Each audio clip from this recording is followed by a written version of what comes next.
Hello, Gold Derby. I'm Daniel Montgomery, and I'm here with our contributor Tony Ruiz, and we are back for our weekly recap of Mr. Robot. We're here to talk about the July 27th episode entitled In It One, which we learned during the episode is sort of code for Elliot and his sister Darlene for basically red alert. When it hits the fan and it's an emergency. In It One is their code. So true to form, it does seem like we got some forward momentum in this episode in terms of story, especially towards the end of another extended 90-minute episode of Mr. Robot. So before we go into specifics, I thought I'd ask general impressions of this episode. What did you come away thinking?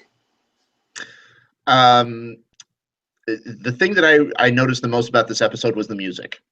I loved the use of music in this episode, particularly, and I think this will be one of my favorite scenes from this show ever so far, is the scene where Elliot is fantasizing about having a normal life, and they're playing this weird kind of acoustic / orchestral version of Green Day's Basket Case. And then as I heard it, and I was like, that sounds like Green Day. And it's Green Day. And it's just so typical of the show to take something and completely kind of twist it, and yet it makes perfect sense for the scene in the moment. I like this episode a lot. There are still a couple of things that we can get into that I still think need a little bit more fleshing out, but I think on the whole, I thought this was a really, really strong episode, and it's moving us even closer to getting the core group of characters back together. Yeah, I'm so bad at music, watching TV and film, because, and I guess it's supposed to work that way, like kind of on a subliminal level where, if it works for a scene, you don't necessarily notice it. I never notice it. I always like, if someone tells me, oh, there was music during that scene, I almost never remember it. But yeah, that's the sort of thing that I usually pick up on a third or a fourth, or at least a second or a third viewing of something.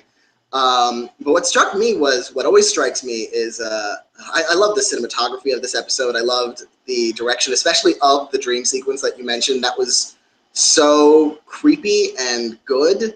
And sad, and thinking about getting another look inside of Elliot's mental state, it sort of recalls Sherlock's mind palace by way of Grey Gardens. Wow. So there's a lot of stuff up there. It's just in dilapidated ruin. So it's really exciting and really always weird the more internal it gets with Elliot. So I figured let's start with there in terms of getting into the specifics of this episode and the story. Start with Elliot.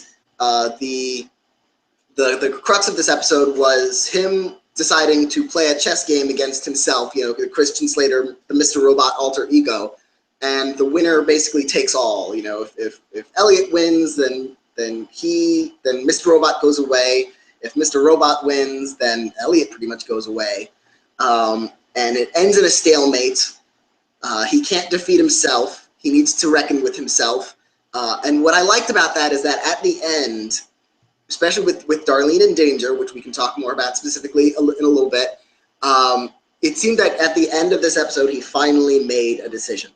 And he decided to help Ray with whatever his weird conspiratorial computer thing is, but he also decided to hack into the FBI to help his sister and get back into the game in terms of the whole hacking mission from season 1.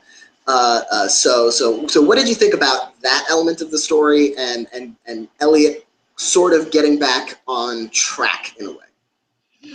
I loved it. And in fact, I think my favorite scene in this episode, other than the chess game, was the episode with Gloria Rubin, with his psychologist.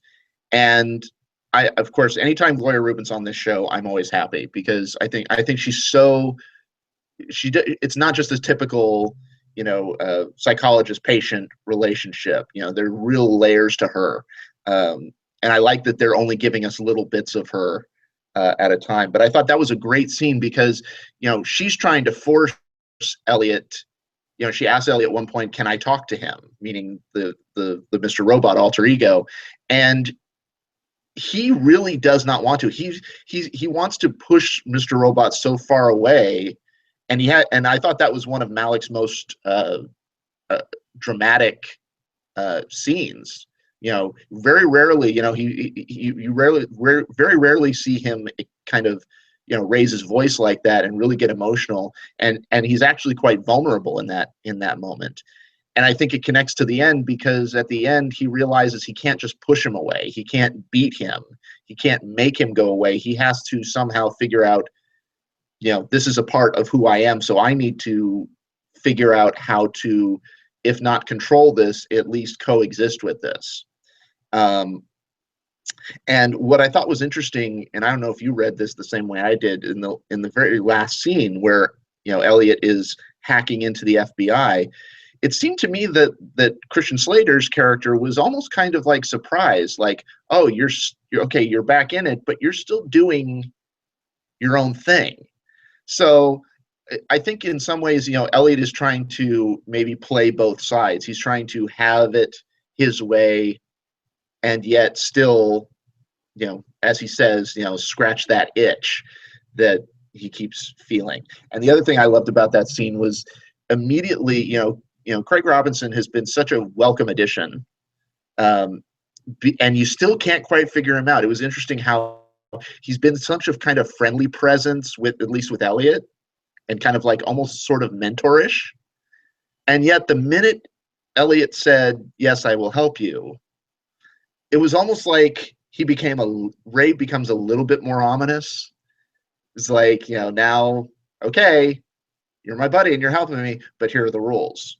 And I thought that was so... This guy will now sit here and make sure you don't mess up, or he'll probably kill you.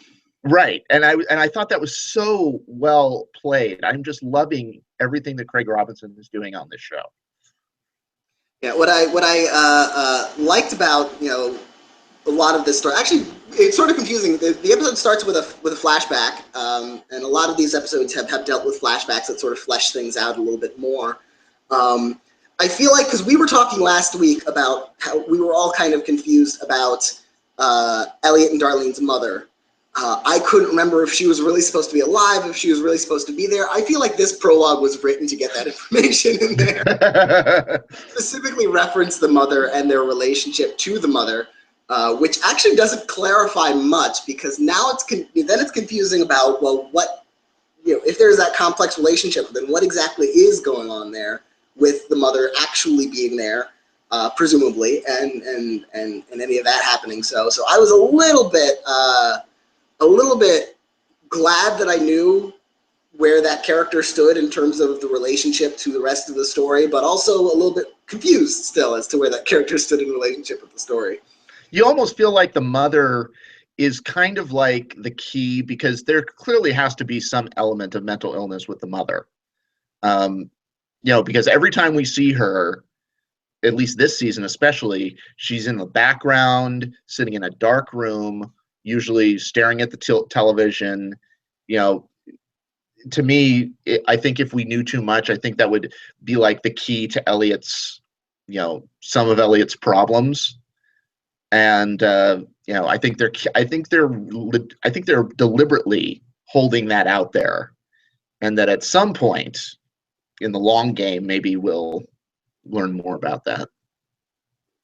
And there's another character who made a decision, and seemed to make two decisions, and it's hard to know what's going on. We talked about her last week about how we're not sure where this character is necessarily going, and I think this week added a little bit more confusion to that, and that's Angela, of course. When we begin with her storyline in this episode, we discover that she has actually turned in the guys who she got the evidence for, during her dinner with, her evil core Palpatine boss. And so, okay, it looks like she's starting to wise up. She's talking to that lawyer again about how, they don't really care about me. There's something in these files that I need to find. But then she goes and takes that and uses it to leverage a corner office, or tries to. And I'm still a little bit like, where is this character? I'm trying getting hilariously smacked down. Because she goes into that whole interaction with Price. She has this confidence about her that she's like, okay, this is what I want, and you're going to give it to me. It's non-negotiable, blah, blah, blah, blah, blah. And for a split second, you think, Price is like actually going to do this. And then he just kind of gets in his car and he basically just looks at her and is like, oh, aren't you adorable? And now be on your merry way. And she's just left there. And yet we still don't quite know what her angle is. We just know that, just when she thinks she understands things, she is smacked right back to not understanding anything. At least I found what she was doing this week interesting, which hasn't always been the case. So we'll see what goes. My interesting thing with Price is I want to know what Price's end game is, and particularly with the reappearance of B.D. Wong as the White Rose. I'm so interested to see what exactly they're planning, because they kind of talk as if we're not there. They know exactly what they're talking about. We don't know what they're talking about, and so it really creates this sense of curiosity, I think. And I'm always looking forward to those interactions. But to watch and that scene, she just looks like she got the wind knocked out of her. It was beautifully done. I'm actually not so sure she smacked down. Watching that scene, I got the sense that, because it came after a scene after Price was on the phone with White Rose. And it gave us the impression that White Rose is sort of the mastermind of something, that Price is not the top guy in whatever weird machinations are going on. And so when she comes to him with that information, I feel like she's going to get that corner office. He just needs to, play cool for the moment. But that's the interesting thing about, I loved having White Rose back. I love having B.D. Wong back. He doesn't have to do much in this character to be fascinating. It's just such an inherently interesting character, and the characterization by B.D. Wong is just so mysterious and sinister and compelling. You just kind of get lost in this character in such a great way. It does give me a little bit of concern, though, because I talked last week about how shows with these kinds of organizations get lost in kind of the weeds of conspiracy. And I'm worried that we're starting to see that. So you've got White Rose, who's controlling Philip Price at Evil Corp, and you've got, they're trying to, manipulate something out of Angela. They're trying to position her in a certain way. And then you've got, Darlene with, there's the Dark Army is after, all the hackers, and the feds are coming in, and there's this surveillance program called Project Berenstein. And it's just like, okay, when does the Dharma Initiative show up? Because it's getting a little bit twisty, a little fast. I think a complicated conspiracy storyline can work, but I feel like we are laying on a lot of elements without paying them off. So I'm worried that everything is going to get tangled if they don't sort of clean it up in a pay off some things in the next couple of weeks. Maybe we'll see with from the preview from next week. It looked like Angela and Darlene would get into a room together. So I'm really intrigued, but I'm really cautious about how much they complicate it from a plot standpoint at this early juncture of the season still. It's interesting because I hope they remember that not all of us are as technically savvy as they are, maybe not as good at seeing the complex logistical twists and turns as maybe they are. And, because like you said, this could easily get out of control quickly. And then we have the third kind of hanging branch of Wellick's wife. And I have to admit, that first scene of her with the guy in the truck, and she's paying him off, and he's all worried about. What was that about? Do you understand that? Because it went right over my head.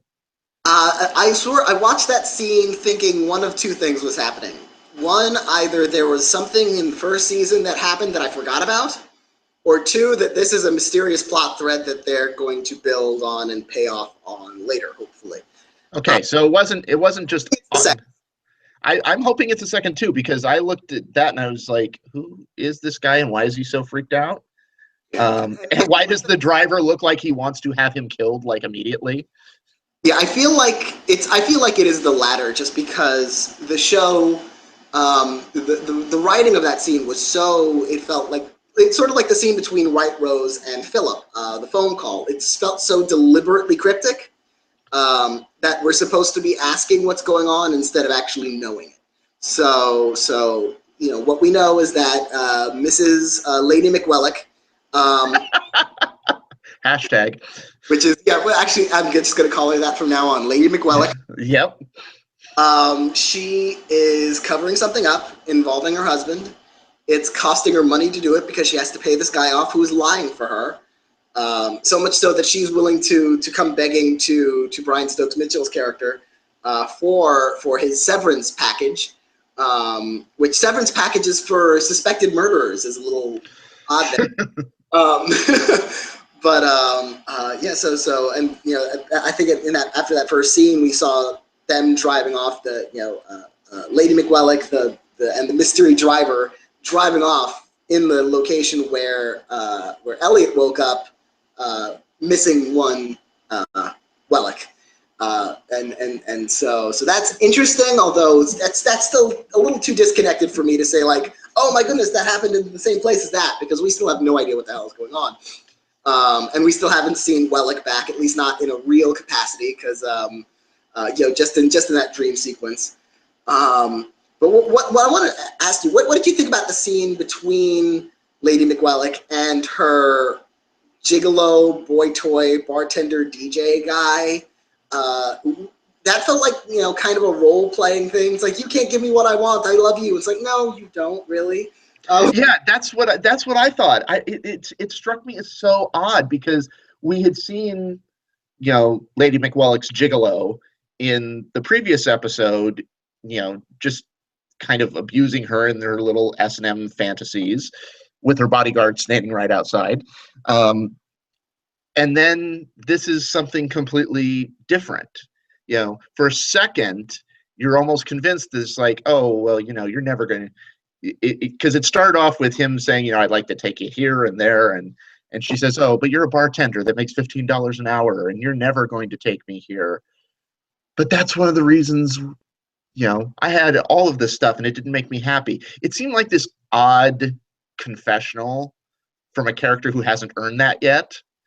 Like, we haven't seen her, because she was so manipulative in season one, and so, the Lady Macbeth character. I'm not quite sure what that was all about. It just seemed odd, particularly in contrast to how she treated him at the end of the last episode.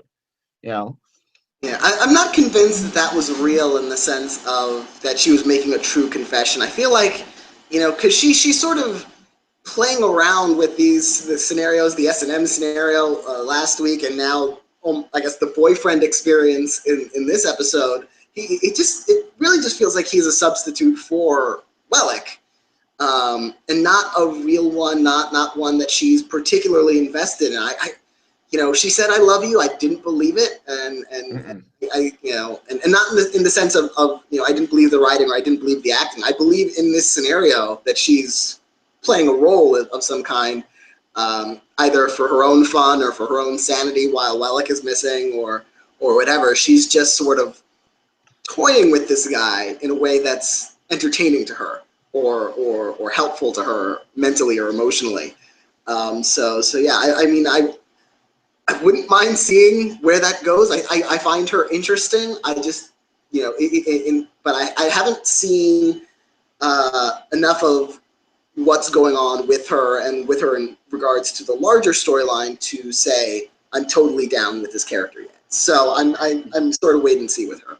Yeah, I wonder if, because this show does a really good job of this kind of flashback prologues that are so common with this show. I have a feeling that at some point, if they haven't thought about this already, I'd love to see a Lady McWellick prologue. Because there has to be, and it doesn't even necessarily have to explain why she's the way she is, but just as a contrast to see, like, maybe the first time she met, Tyrell, and where is Tyrell? How much longer are they going to drag this out? I don't know. Maybe he's back with that guy from season 1 who he pretended to be gay for. He's just like shacked up with him, just hanging out with him for a while. Of course, it would be upsetting if that was actually the case and they didn't bother to show it. You stole my line. But yeah, I don't know how long it's going to be until we see Wellick again. I feel like the longer it takes to find out where he is, the higher the expectations are going to be, and the higher the bar the show is going to have to clear to impress us with his absence. So, like, if he's gone until the season finale, well, he better be somewhere good, or else it's not going to be as compelling. I do hope we at least get a little bit more information on that one. That could be a good use for his wife in the coming episodes in terms of for the storytelling, for her to be a connection to where Wellick is, even though Mr. Robot knows, but Elliot doesn't know. I don't know how soon Mr. Robot's going to clue Elliot into that. So if we could sort of get clues to that through his wife, that might be a compelling way to go, and give her a driving purpose on the show, because obviously she's got something going on, and there is a connection to Wellick there too. So. Well, we know after last week's episode, at the end of last week's episode, that cell phone that was attached to that gift, what was it, like a music box or a jewelry box or something, is kind of like, remember it's almost like a baby monitor, so that you're assuming that Wellick is on the other end of that he's can at least see his wife and son. That scene with Brian Stokes Mitchell. Of course, I love Brian Stokes Mitchell, and but when he just looked at her and he said, "Nothing. That's exactly what Tyrell Wellick's son deserves." And I was like, "Ooh, that's cold." It's like, "Oh, wow." It'll be interesting to see how all these pieces come together and see how many more of these 90-minute episodes they get away with. It will be. It is a little mean to that this innocent baby. It's like it's Tyrell Wellick's son. He doesn't deserve anything, and it seems a little mean. But then you think back to the Republican convention and think, okay, well, the Wellick's kids are probably going to grow up to be like Donald Trump Jr. So it's probably okay to hate him even as an infant. But yeah, did you think that I thought that the prologue this week was, I thought, one of the show's creepiest, because you see the origin of the mask, where the mask came from, and you kind of see the moment that the Mr. Robot character is kind of created, because he puts on the jacket and he puts on the mask, and it's when the mask is on he kind of comes up with the whole idea. And I thought the opening was brilliant. I thought it was really good. It's sort of interesting because they don't really like, we've gotten those flashbacks for a couple of weeks now, and but they don't signal that it's a flashback at first. So, but then of course you sort of realize it's like Darlene is at the apartment where, of course, and at this point Elliot still remembers that she's his sister. So we sort of get the idea that it's a flashback, and the mask comes out and then the jacket comes out. I sort of wonder if that was the first appearance of Mr. Robot, or if that was just the manifestation of it sort of came out with the jacket and with the mask. Because I feel like that's not a mental illness that just pops because you put on a jacket. So, you know, and so one of the things that actually bothered me about the prologue was that as soon as he puts on the mask and the jacket, he starts spouting off the entire plan, and it felt a little abrupt. The entire plan of season 1. Yeah, it's like, oh, I know what I'll do, and exposition, exposition, exposition. But, you know, what makes more sense to me is that, okay, he said it out loud. He was in that persona in full. It's the first time I think we've seen Elliot as Mr. Robot instead of Kristen Slater in that persona. So I have a feeling it was brewing for probably a little while. The idea, the plan, you know, the pieces in place, and then it just sort of snapped. And I wonder if that was kind of how much of a breaking moment that was for him, because we know that, you know, starting from when we meet him in season 1, he is so dissociated that he doesn't, at that point until nearly the end of the season, he doesn't remember who his father was, obviously, who his sister is. So, you know, but at that moment in this episode, he does. He knows all of that. So is that the moment of just complete dissociation for him? It very well might have been where the mental illness took over and just owned him for. Yeah, and at what point does he forget? You know, are we going to see a scene where that happens? Or, you know, is he going to forget again? Because remember, back in season 1, Darlene actually says to him, "Did you forget again?" And I thought, wow, he's forgotten this more than once. So, you know, there's still so much to go through with this character, and I'm hooked. I love it. It's interesting to see. I'm interested to see where it goes. I think we might have seen that moment of forgetting at the very end of that prologue scene, because, you know, it comes a moment at the end after he's done spelling out this whole big plan, and he takes off the mask and he's freaking out Darlene, and he just stands there silently for a minute. Like, I don't get the sense that he's come back, or that maybe he ever did fully from that point until he discovers the truth about Mr. Robot, and that it's all in his head, that he was Mr. Robot the whole time. So I wonder if that's the moment of forgetting. As soon as the mask goes on, as soon as his jacket goes on, the dissociative state kicks in full, and he doesn't remember until maybe after. That's quite possible. Yeah. So we were very kind of on the fence about the first couple of episodes of the season. We weren't sure where it was going. This episode was a little bit of the same. Are you more confident about the rest of the season or less confident? I'm more confident now because I felt like I got this feeling after watching this episode that, you know, Ismail knows where he's going, and that everything is deliberate, and that there's nothing, you know, accidental or hanging just for the sake of putting in a scene. Now, whether or not the execution of that journey is successful remains to be seen, but I really want to see where it goes. I want to see where the Craig Robinson character is going, what his, you know, secret is, and what kind of person he is. I want to see, when does Tyrell Wellick come back, and in what form? We've only heard him as a disembodied voice on a phone this season, and see where the whole White Rose thing goes. But I think still the main focus of the show, and when the show is at its strength, is the dynamic between Christian Slater and Rami Malek. The, you know, between father and son are two sides of a personality.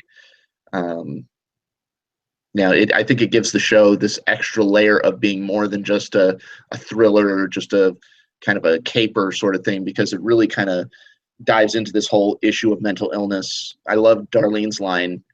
You know, Elliot asked her at one point, you know, have you had any lately, or something along those lines, talking about panic attacks. And she just looks at him and says, if you look at this world and you're not panicking, what's wrong with you? You know, so yeah, I'm in for the long haul until this show completely jumps the shark. For all we know, that there will be a literal shark, and it will be a third alternate personality for Elliot. It will be the shark. Uh, Or but the White Rose will show up in a shark outfit. or that Elliot is actually White Rose. Oh my God! If Elliot just starts speaking Chinese all of a sudden, Yeah, that will be that might be a jump the shark moment. that might be a jump the shark moment. You mentioned the length of the episode, 90 minutes again. It's so beautifully executed in terms of the style and the pacing. The way Sam Esmail as a director just lets the dread and the anxiety sink in. It really, really works really well. But I do wonder if we need to start easing back on the length. I worry that they're going to become a little bit languid and a little bit like overstuffed and stretching. And I remember after I watched the episode last night, I was on Twitter, and the critic Alan Sepinwall is like, Mr. Robot, please get back to normal length episodes. Because I do feel like there's things can wander a little bit if you don't have that very prescribed running time.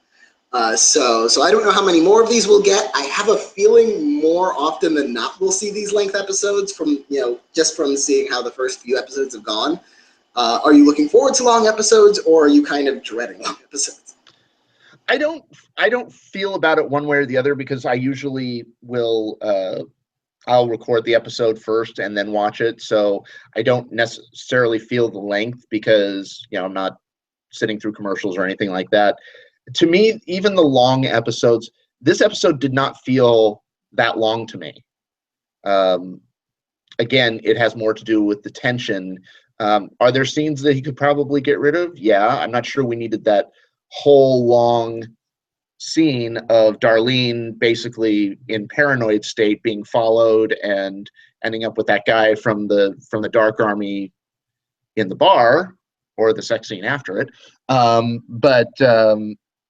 But again, those scenes are so beautifully directed. I mean, he knows how to build tension. Esmail, as a director, knows how to build tension with his camera angles, with these long kind of tracking shots. It's never, I'm never bored. I'm confused sometimes, but I'm never bored watching this show. And I think that's the key. But at the same time, if every episode this season is 90 minutes, I'm going to say, could it be self-indulgent? Might be a little self-indulgent to require a 90-minute episode for every week. And one of the interesting things about this show is that I feel like one of the best comparisons I could make to it in terms of the progression is Hannibal. And that was a show that in season 1 was creepy, was weird, was beautifully directed in season 1, but it felt like linear plot kind of thing. Season 1 of Hannibal felt, as weird as it was, like a conventional show narrative. Season 2 of Hannibal, and then especially season 3, went so internal, so weird, so atmospheric, so much more mood than story, and I mean almost all of that as a compliment. The second and third seasons of Hannibal were outstanding. I feel like we're doing, it's sort of the same thing Mr. Robot is doing. It's kind of taking what was built in season 1 and turning it weirder, darker, odder, and just going somewhere with it. And it's full of surprise. I love that about it. It's not formula. It's just going weird every single time in a way that I feel like by the end of season 3, with its multiple, 3 or 4 or 5, as however long the show goes, with its multiple personalities and mental states, it's going to be Mulholland, the last act of Mulholland Drive, which I'm down with. I'm all for that. Especially if they get, Naomi Watts and Laura Lena Herring and Justin Theroux, Justin Theroux. Get them all in there. And the guy behind Winkies, too. I bet the guy behind Winkies is the leader of the Dark Army. And that actually brings up something we haven't talked about really. We haven't really talked about her at all, is Grace Gummer as this I think we talked a little bit about her last week. I loved that just in that one scene, where the feds are tearing apart the arcade, that she just seems smarter than everybody else in the room, and she has this kind of like, that kind of part could so easily be like one note, I'm here to like catch the bad guys and be the dogged detective, but she has this presence about her, and that character, particularly out of what we saw last week, is so layered that I'm really fascinated to watch her, follow this trail, because eventually, there's going to come some sort of meeting. If not directly, then a near miss or something. I find her fascinating to watch. Yeah, I think so too. This episode, I don't think it gave us too much of her. It just sort of was paying off on last week. They found they found the arcade where they were working out of, and I was really excited to see Omar Metwali as the other, agent coming in. I just remember him. He was just in The Affair as the doctor, the crazy doctor who was started a relationship with Maura Tierney, which was such a weird, interesting role. So I'm really, happy to see him here. But yeah, I mean, and she did it this week, which I was very excited about. She did all that investigation without the help of any Amazon devices. So yes, no huge product placement this week. Not that I saw, at least. Yeah, not that I saw. Unless the chessboard that they were using had a brand name attached to it. So I did not see it, and if it did, I'm not sure they want to be associated with that kind of chess game. It's sort of like Dark Knight of the Soul chess. all chess to me is a Dark Knight of the Soul. So I look at that and go, wow, you guys are really smart, and I'm not. Yeah, me too, because I'm very bad at chess. I only learned like at one point how to play it, just like in terms of how the pieces move, how they're supposed to move, and then I just never got any good at it. I just sort of, maybe I'll put that there. It's like, oh, checkmate. Yeah. Yeah, I would lose my identity to my second self very quickly. We don't need that. No, we don't. He's weird. Well, on that note, I think we can close out this discussion of this week's episode of Mr. Robot. We will be back next week to discuss the next episode, which maybe we'll see more of Lady McWellick and find actual Wellick, and he'll turn out to be in cahoots with BD Wong, who is running some secret cabal or something. It's clear, obviously, that I'm in the writer's room here. I know so well what's going on. So thank you very much for watching, and we will see you next week.